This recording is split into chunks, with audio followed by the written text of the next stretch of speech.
So this is my niece. Her name is Yali. She is 9 months old. Her mum is a doctor and her dad is a lawyer. By the time Yali goes to college, the jobs her parents do are going to look dramatically different. In 2013, researchers at Oxford University did a study on the future of work.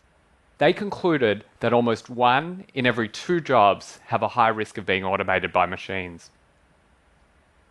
Now, machine learning is the technology that's responsible for most of this disruption.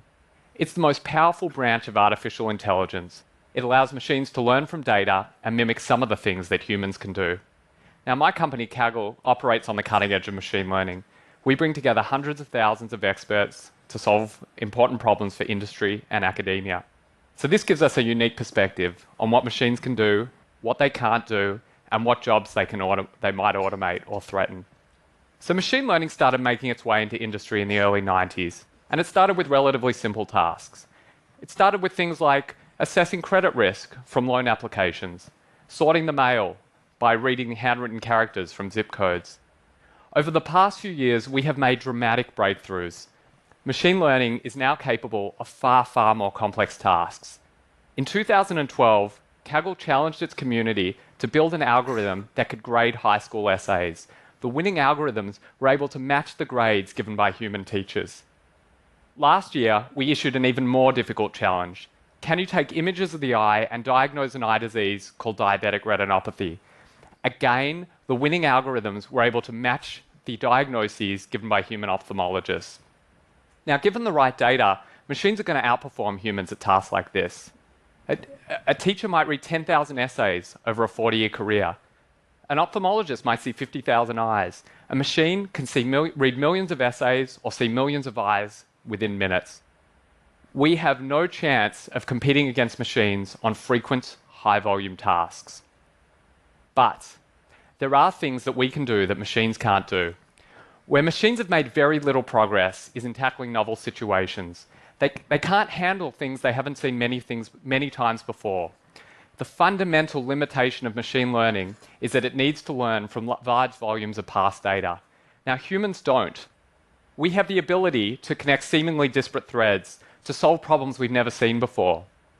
Percy Spencer was a physicist working on radar during World War II when he noticed the magnetron was melting his chocolate bar.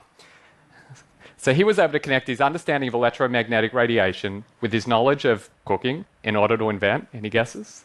The microwave oven.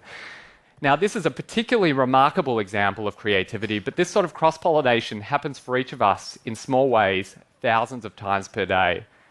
Machines cannot compete with us when it comes to tackling novel situations, and this puts a fundamental limit on the human tasks that machines will automate.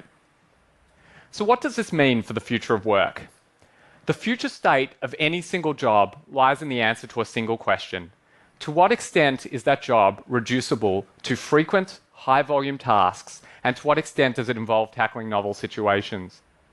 On frequent, high-volume tasks, machines are getting smarter and smarter. Today they grade essays, they diagnose certain diseases. Over coming years, they're going to conduct our audits, and they're going to read boilerplate from legal contracts. Accountants and lawyers are still needed. They're going to be needed for complex tax structuring, for path-breaking litigation, but machines will shrink their ranks and make these jobs harder to come by. Now, as mentioned, machines are not making progress on novel situations. The copy behind a marketing campaign needs to grab consumers' attention. It has to stand out from the crowd. Business strategy means finding gaps in the market, things that nobody else is doing.